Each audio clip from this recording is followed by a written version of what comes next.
When reading Alice's Adventures in Wonderland by Lewis Carroll, most readers imagine the Queen's croquet game in their minds. The description goes, "It was all ridges and furrows. The balls were live hedgehogs, the mallets lived flamingos, and the soldiers had to double themselves up and stand on their hands and feet to make the arches." Some readers may notice vivid details, like the texture of the hedgehog's quills or the flush of the Queen's face. However, a small group of people experience something completely different. For them, as they read the scene, they see absolutely nothing. This lack of mental imagery is called aphantasia, and it affects about 4% of the population.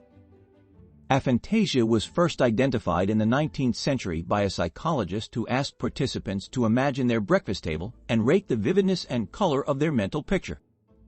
From this, he concluded that mental imagery exists on a spectrum.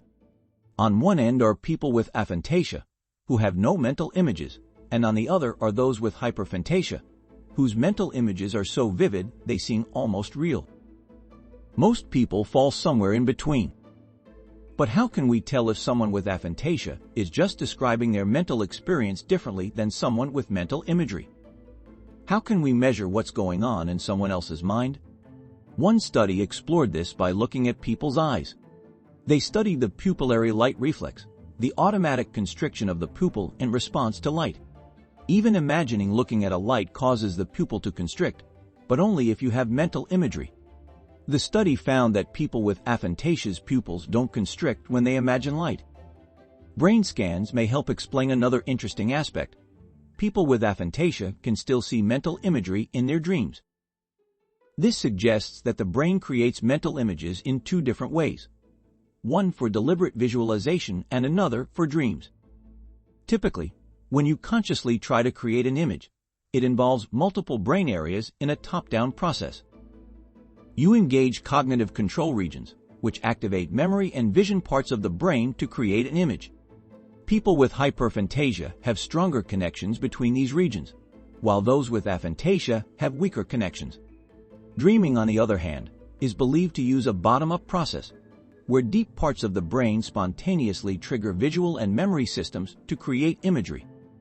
So, what causes these differences in mental imagery? Aphantasia often runs in families, suggesting that your genetic makeup may play a role in how vividly you experience mental images. While most people with aphantasia have it from birth, some can develop it later in life, often after brain injury or psychological conditions.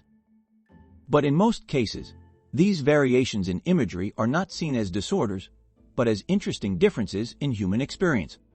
For people who can create mental images, exciting stories might cause them to sweat a little, even if they don't notice it. However, people with aphantasia don't show this response, likely because they don't experience the emotional effect of imagining the story.